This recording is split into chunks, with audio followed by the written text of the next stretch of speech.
What's up, guys? Pillage and Penguin here. With the World Cup soon approaching, I thought it'd be a good time to discuss who people think could be good shots for the fancy football tournament that's going to be coming up. Um, we all know likes of Messi, Ronaldo, Hazard, and Suarez, and players like that. Everyone's going to be wanting to get them in their team, but they're going to take up huge portions of your money. And fancy football is all about getting the balance right. So now, obviously, seeing as how the tournament formats aren't out yet, and we don't know what the actual players' prices are going to be. However, we are going to put a team together on FIFA Team Head here, and we're going to put a team together of players who we don't think is going to cost the world. So you should be able to get them into your team relatively cheap. They should give you a decent points to price ratio on the World Cup if they perform. Obviously, if you've got your own ideas on who could be a good contender, drop a message in the comment section below. Let me know as always. Like, subscribe, and just enjoy the video, guys. Okay, so I've gone with 4-3-3 system for this video. If you're serious about winning any fantasy football competition, you want to stick with 4-3-3 or 3-5-2. But for this video, we're going with 4-3-3. In goal, we're going to go with Costa Rica's Keylor Navas. Is it the right Keylor Navas? Nah, this guy has had a pretty good season. He's in a tough group, Costa Rica in a tough group, but if it works out like it did last time, and goalkeepers get points for stopping shots and whatnot, this guy is definitely worth a shout, especially if you need a backup goalkeeper. He's not going to cost the world, and he has been brilliant this year in the La Liga, so he could definitely be worth a shout. And my left back, without a doubt, is going to be Luke Shaw. This this kid is something special. I mean, he's got a lot. He's got pace, strength. He can defend. He can attack. I think he'll probably start for England, to be honest. Ashley Cole's not getting enough playing time. Leighton Baines is great going forward. I don't think he offers enough defensively. This kid shouldn't cost the world. He's probably going to be quite cheap. Definitely worth looking at. First centre back I want to go for is Diego Reyes of Mexico. Don't know if anyone would have heard of him. He plays for Porto, I believe, in a minute, yeah. And he's actually quite good. Mexico have got a weird group, man. They're going to struggle against Brazil like everyone is, but the rest of the games are probably going to be quite low scoring. And it's going to be a toss between Mexico and Croatia. I think Croatia will go through, but if Mexico are to go through, they're going to need lads like this Diego Reyes to step up to the plate and perform. And he could well do it. He's got the raw abilities to be a really good player, and he's going to be cheap. That's the fact. He's going to be cheap, so he's worth having a look. The other centre back I'm going to go for is Tony Alderweireld. This guy, I mean, I rate him. This guy's really good. Belgium aren't in the hardest group. Russia probably the second strongest team in that group. Russia don't score a lot of goals either.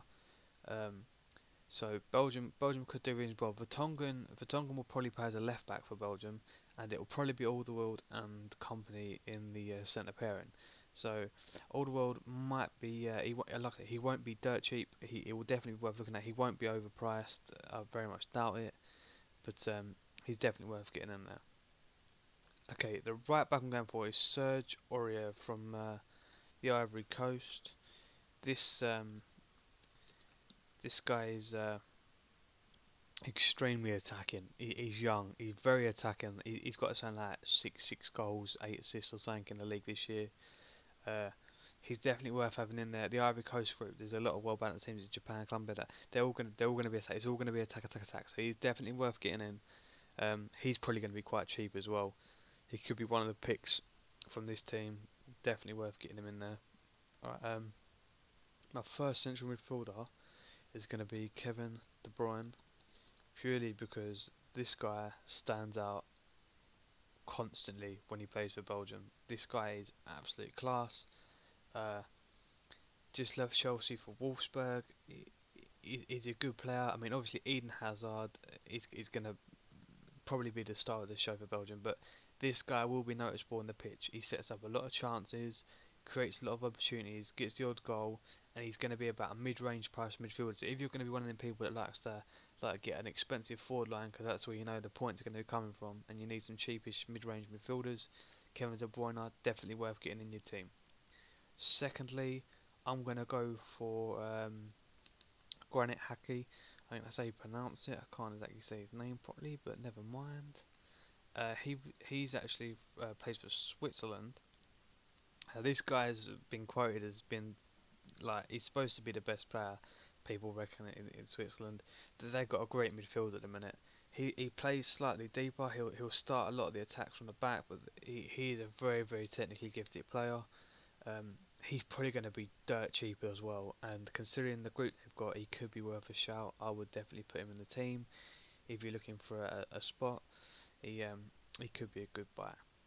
Okay, the last central midfielder is going to be I can't spell his name. Milan Panic. There he is. This guy. I mean Bosnia. I think Bosnia got a reasonably good side, and I definitely think they'll be going through second in their group. Now, obviously, Zeko is the main threat for Bosnia, but this guy will be supplying Zeko with everything. Just he's class. He's worth getting in. I doubt he's going to cost the world. He's had a good season with Roma. Put him in your team. He won't let you down. He's probably going to be a mid-range price. I'll get him in there. Alright, I've gone with two wingers at the top just purely because like most people when they come to do the fancy football, you'll already have your strikers in your mind. You won't want to change them. Your strikers will be in your head. That'll be what you want to do. So these are just some options. Should you want to go like a different route? Okay, on the left wing, this might surprise you, but I'm going to go with Eric Lamela. Okay, he's actually at Tottenham at the minute. He hasn't been playing. He wants out. It's a perfect opportunity for him to show teams what he's got. So someone might come in for him just after the World Cup before the new season starts, or get like try and cement a spot in the Spurs team. Argentina have got a pretty easy group. If they don't get through, they'll be a laughing stock. And to be honest with you, this guy, because he hasn't been playing, he could be dirt cheap, man. He could be really dirt cheap, and he will get points, man. He's a good player. He just the Premiership hasn't worked out for him, but he is a good player and definitely worth keeping an eye on for the World Cup. Okay, on the other wing, this guy is my top pick for the entire team. James Rodriguez from Colombia. I spelled that right, yeah. James Rodriguez from Colombia. This guy has got everything it takes to succeed in the team. He'll much likely take the free kicks, probably take the penalties while Falcao isn't there. Even if Falcao's there, I'm not sure if he takes the penalties constantly or not. He will get goals. He will set goals up. He's fast. He's a good player. This guy is a good player, and he will definitely worth getting into your team. They might have him as a midfielder. They might have him as an attacker. Either way, he's worth getting in your team, especially with the group that Colombia got. Colombia are going to score goals. They're going to win that group. They're going to score goals. He's worth looking at.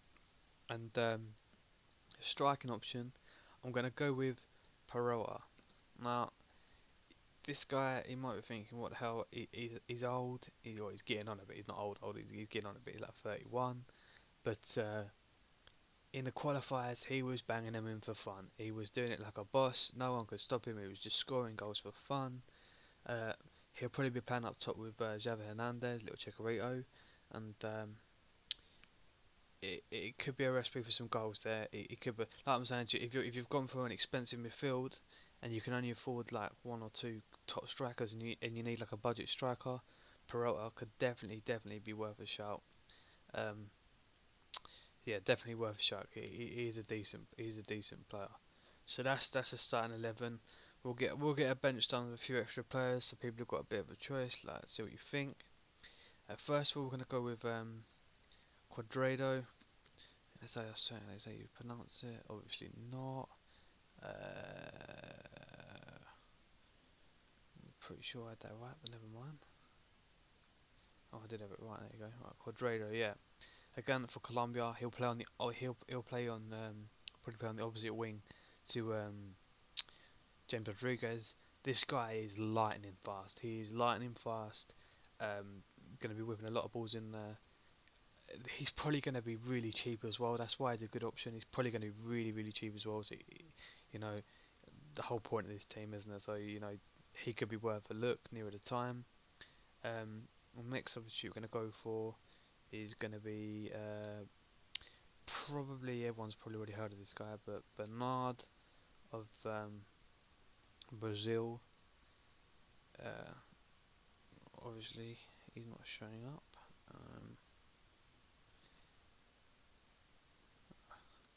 Yeah, this little kid is okay. Well, obviously Bernard doesn't want to appear, so we won't be doing Bernard. So what else we got? Yeah, this guy. This guy has had a great season in Serie A. He has scored goals. He's got assists. Whether he'll be a nailed starter for Italy, I don't really know. That's why it's a gamble, but he won't be expensive. It could be a good gamble, especially if he carries on the form that he's been in recently. Okay, our backup striker is a complete and utter wild card. Um, Absolute wild card because he's not nailed on to start by any means, but this kid is good. He's definitely good, and Switzerland have got a good midfield. They've got a good strong midfield, and this guy, if he gets to start, he's quite quick. He's young. He's got an eye for goal. Um, he could be like one of them options that's like dirt cheap but gets you 4 or 5 goals in the tournament. He's just going to be one of them wild cards. So again, total gamble. Uh, Backup goalkeeper for the same reason that I went for Navas. I'm gonna go with a kid called Matthew Green. Is it Matthew Green? I can't, yeah, no, Matthew Ryan. Sorry, for Australia. Uh, he's young. He's young. He's gonna be busy, especially with the group they're in. They've got such a tough group. Then they're not going through. The goal's gonna get pelted. But if you're getting points for saves, I mean, you can have Nora who, do you know what I mean? For Germany, he's probably going to cost you like silly money, and he's probably going to have about 3 shots to save all games, not going to earn you any extra points. Or you can have someone who's going to be like having shot stops, possible penalty saves, like finds options of man of the matches. So it's definitely worth keeping an eye out. And this guy is going to be ridiculously cheap, so he's definitely worth having a look for a backup goalkeeper. Uh, Defender, another defender who's sticking there. I'm gonna go with a Dutch guy. I wouldn't usually do this because their defence is usually shocking, but this kid's a good player. Uh, yeah, he's a good player. This Jetro Williams is a good player. He he's got pace. He's going. No, see, Holland have just Strootman. I think Strootman's been ruled out now for the World Cup, so that's one defensive mid gone. So they're gonna have to rely on their defence. They've got this guy and Davy something as well. Who's another good Dutch defender. Become Dutch defender. But these guys are gonna have to step up, and their the group isn't overly difficult. I reckon Holland will be going through. But Chile will give him a run for their money. But apart from that, he could be a good shout. Attacking team could be a good shout. Uh, who else are we going to go for? We're going to go for and of course, like another midfielder, just because this guy could be a real gem. Adam Lallana. Everyone from England will know the guy. He's got technical ability with both feet. He can score goals. He can set them up. He's going to link up with Shaw. He's got a great attitude. This guy is seriously talented, and definitely worth keeping an eye on. If the price is right, he's got to go in your team. Simple as that. He's too good not to put in there. Let's see one last time if we can get Bernard up there, because he's just class, this kid. But where are you?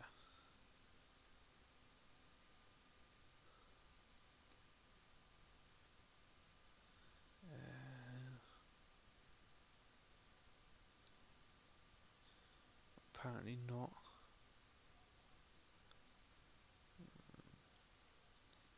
Okay, well, obviously Bernard can't go in there, so we'll think of another player. Who can we stick in? Brazil got so many good players. It's difficult. It's difficult. But they're also obvious as well. Everyone's going to be vying. You're only going to be able to put in a certain number of players from each team.